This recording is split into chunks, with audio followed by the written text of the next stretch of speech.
2020 KSET ರಾಜ್ಯಶಾಸ್ತ್ರ paper 2 question and answer ನೋಡ್ತಾ ಹೋಗೋಣ. ಪ್ರಶ್ನೆ 1, ಈ ಕೆಳಗಿನವುಗಳಲ್ಲಿ ಯಾವುದು ಒಂದು ಕೇಂದ್ರ ಸರ್ಕಾರ ಮಟ್ಟದಲ್ಲಿ ಭ್ರಷ್ಟಾಚಾರವನ್ನು ನಿಗ್ರಹಿಸುವ ಪ್ರಮುಖ ಅಂಗವಾಗಿದೆ ಅಂತ ಇದೆ. ಆನ್ಸರ್ ಕೇಂದ್ರ ತನಿಖಾ ದಳ CBI. ಪ್ರಶ್ನೆ 2, 8ನೇ ಲೋಕಸಭೆಯಲ್ಲಿ ಯಾವ ಪ್ರಾದೇಶಿಕ ರಾಜಕೀಯ ಪಕ್ಷವು ವಿರೋಧ ಪಕ್ಷದ ಪಾತ್ರವನ್ನು ವಹಿಸಿತ್ತು ಅಂತ ಇದೆ. ತೆಲುಗು ದೇಶಂ. ಪ್ರಶ್ನೆ 3, ನಾಗರಿಕ ಸನದುಗಳ ಪ್ರಸ್ತಾವನೆಯು ಪ್ರಥಮವಾಗಿ ಇವರಿಂದ ಅನಾವರಣಗೊಂಡಿತ್ತು ಅಂತ ಇದೆ. John Major. ಪ್ರಶ್ನೆ 4, ಈ ಆಡಳಿತ ಸರ್ಕಾರದಲ್ಲಿ ಈ ಕೆಳಗಿನವುಗಳಲ್ಲಿ ಯಾವುದು ಒಂದು ಸರ್ಕಾರದ ಪ್ರಸ್ತಾವನೆ ಅಲ್ಲ ಅಂತ ಇದೆ. ಆನ್ಸರ್ ಬಿ, ಸರ್ಕಾರದಿಂದ ಮಹಿಳೆಯರಿಗೆ. ಪ್ರಶ್ನೆ 5, ಭಾರತದ ರಾಷ್ಟ್ರಾಧ್ಯಕ್ಷರಿಗೆ ಲೋಕಪಾಲರ ಹುದ್ದೆಯ ಹೆಸರನ್ನು ಶಿಫಾರಸು ಮಾಡುವ ಸಮಿತಿಯು ಇವರನ್ನು ಒಳಗೊಂಡಿದೆ. ಆನ್ಸರ್ ಪ್ರಧಾನ ಮಂತ್ರಿ, ಲೋಕಸಭಾ ಸಭಾಧ್ಯಕ್ಷರು ಮತ್ತು ರಾಜ್ಯಸಭೆಯ ಅಧ್ಯಕ್ಷರು. ಪ್ರಶ್ನೆ 6, ಇವುಗಳಲ್ಲಿ ಯಾವುದನ್ನು 73ನೇ ಸಂವಿಧಾನಕ ತಿದ್ದುಪಡಿಯ ಕಾಯ್ದೆಯ ಮೂಲಕ ಭಾರತದ ಸಂವಿಧಾನದಲ್ಲಿ ಸೇರಿಸಲಾಗಿದೆ ಅಂತದೆ. ಡಿ ಆನ್ಸರ್ ಸರಿಯಾಗಿದೆ. ಭಾಗ 10 ಮತ್ತು 9ನೇ ಅನುಸೂಚಿ. ಪ್ರಶ್ನೆ 7, ಪಟ್ಟಿ 1 ಪಟ್ಟಿ 2ರೊಂದಿಗೆ ಹೋಲಿಸಿ ಅಂತ ಇದೆ. ಇದರಲ್ಲಿ ಆನ್ಸರ್ 2, 3, 4, 1 ಸರಿಯಾಗಿದೆ.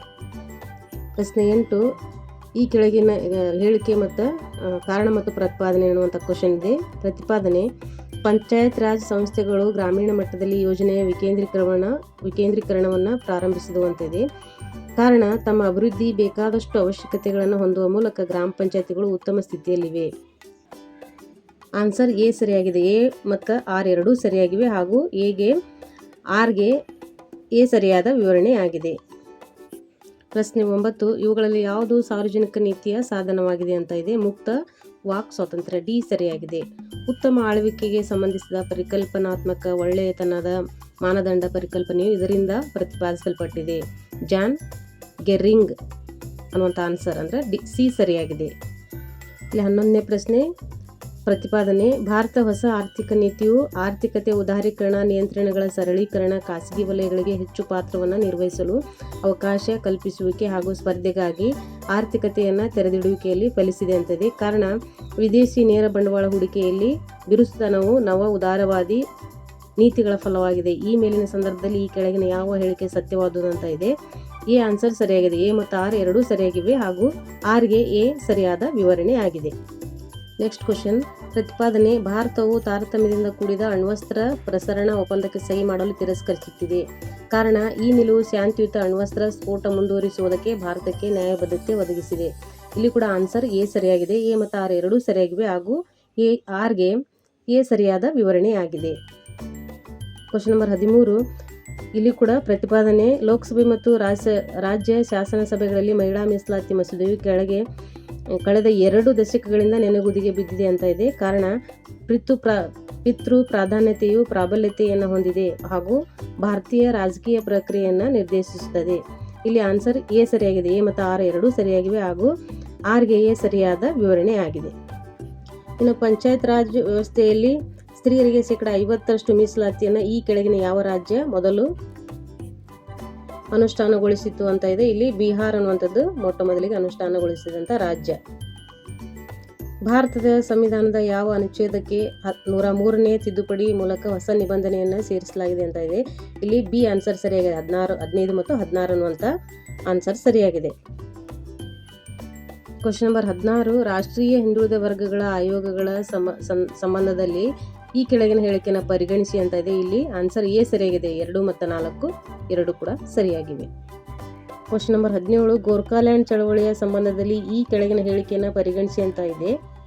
ಇಲ್ಲಿ ಆನ್ಸರ್ ಡಿ ಸರಿಯಾಗಿದೆ. 2, 3, 4 ಸರಿಯಾಗಿವೆ. ಪ್ರಶ್ನೆ 18, ಪಟ್ಟಿ 1 2ರೊಂದಿಗೆ ಹೋಲಿಸಿ ಅಂತ ಇದೆ. ಇಲ್ಲಿ ಆನ್ಸರ್ ಬಿ ಸರಿಯಾಗಿದೆ. 2, 1, 4, 3 ಅನ್ನುವಂಥ ಆನ್ಸರ್ ಸರಿಯಾಗಿದೆ. ಈ ಕೆಳಗಿನವುಗಳಲ್ಲಿ ಯಾವುದನ್ನು ರಾಷ್ಟ್ರೀಯ ಬಲದ ಅಂಶವೆಂದು ಪರಿಗಣಿಸಿಲ್ಲ ಅನ್ನುವಂಥ ಕ್ವಶನ್ ಇದೆ. ಇಲ್ಲಿ ಸಿ ಆನ್ಸರ್ ಸರಿಯಾಗಿದೆ. ಪಕ್ಷ ಪದ್ಧತಿ. ಈ ಕೆಳಗಿನವುಗಳಲ್ಲಿ ಯಾವುದು ಆಸಿಯಾನ್ ಒಕ್ಕೂಟದ ಮೂಲ ಸದಸ್ಯರಲ್ಲ ಅಂತ ಇದೆ. ವಿಯೆಟ್ನಾಂ ಅನ್ನುವಂಥದ್ದು. ಡಿ ಆನ್ಸರ್ ಸರಿಯಾಗಿದೆ. 21, ಈ ಕೆಳಗಿನವುಗಳಲ್ಲಿ ಯಾವುದು ಒಂದು ಭಾರತದ ವಿದೇಶಾಂಗ ನೀತಿಯ ಭೌಗೋಳಿಕ ನಿರ್ಧಾರಕ ಅಂಶವಲ್ಲ ಅಂತ ಇದೆ. ಇಲ್ಲಿ ಆನ್ಸರ್ ಡಿ ಸರಿಯಾಗಿದೆ. ಪ್ರಶ್ನೆ 23, ಈ ಕೆಳಗಿನವುಗಳಲ್ಲಿ ಯಾವುದು ಭಾರತದಲ್ಲಿ ಬೃಹತ್ ಅಣುಶಕ್ತಿ ಕೇಂದ್ರವಾಗಿದೆ ಅಂತ ಇದೆ. ಆನ್ಸರ್ ಬಿ ಸರಿಯಾಗಿದೆ. ಕುಂಡನ್ ಕುಲಂ ಅನ್ನುವಂಥ ಒಂದು ಆನ್ಸರ್ ಬಿ ಸರಿಯಾಗಿದೆ.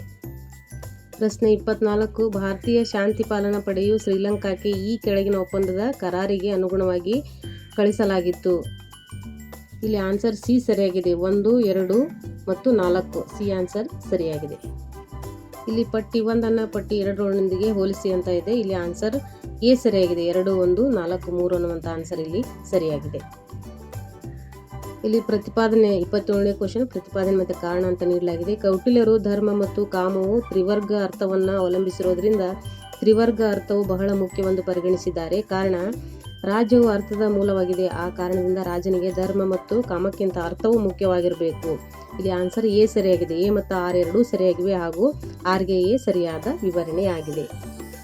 ಕ್ವಶನ್ ನಂಬರ್ 28 ಇವುಗಳಲ್ಲಿ ಯಾರು ಬ್ರಿಟಿಷ್ ವಸಾಹತುಶಾಹಿತ್ವದಿಂದ ಭಾರತ ರಾಷ್ಟ್ರದ ವಿಮೋಚನೆಗಾಗಿ ನಿಷ್ಕ್ರಿಯ ಪ್ರತಿಭಟನೆಯನ್ನು ಪ್ರತಿಪಾದಿಸಿದರು ಅಂತ ಇದೆ. ಅರವಿಂದ್ ಘೋಷ್ರವರು.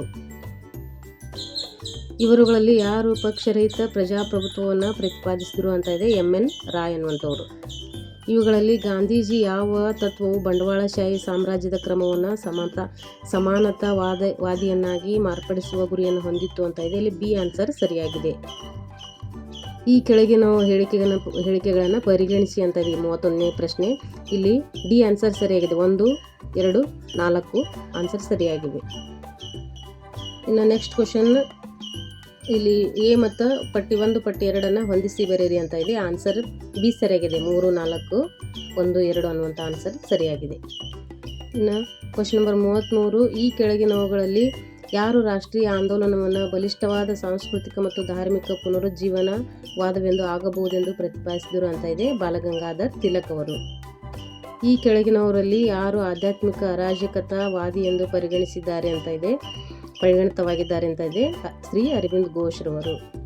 ತೀವ್ರ ಮಾನವತಾವಾದ ತತ್ವವು ಇವರಿಗೆ ಸಂಬಂಧಿಸಿದೆ ಅಂತ ಇದೆ. MN ರಾಯ್ ಅವರಿಗೆ. ಕಾರಣ ಮತ್ತು ಪ್ರತಿಪಾದನೆ ಅಂತ ಕ್ವಶನ್ ನೀಡಲಾಗಿದೆ. ಪ್ರತಿಪಾದನೆ ಪ್ಲೇಟೋರವರು ರಾಜ್ಯದ ಅಂತಿಮ ಉದ್ದೇಶವು ನ್ಯಾಯವನ್ನು ಒದಗಿಸುವುದಾಗಿದೆ ಎಂದು ವಾದಿಸುತ್ತಾರೆ. ಕಾರಣ ನ್ಯಾಯದ ತತ್ವಗಳ ಅನ್ವಯಿಸುವಿಕೆ ಪ್ಲೇಟೋರವರ ರಿಪಬ್ಲಿಕ್ನ ಮುಖ್ಯ ಸಮಸ್ಯೆ ಆಗಿತ್ತು. ಇಲ್ಲಿ ಆನ್ಸರ್ ಎ ಮತ್ತು ಆರ್ ಎರಡೂ ಸರಿಯಾಗಿವೆ ಹಾಗೂ ಆರ್ಗೆ ಎ ಸರಿಯಾದ ವಿವರಣೆಯಾಗಿದೆ. ಇಲ್ಲಿ ಪಟ್ಟಿ 1 ಪಟ್ಟಿ 2 ಜೋಡಿಸಿ ಅಂತ ಇದೆ. ಇದರೊಳಗೆ ಆನ್ಸರ್ ಸಿ ಸರಿಯಾಗಿದೆ. 2, 3, 1, 4 ಅನ್ನುವಂಥ ಆನ್ಸರ್ ಸರಿಯಾಗಿದೆ.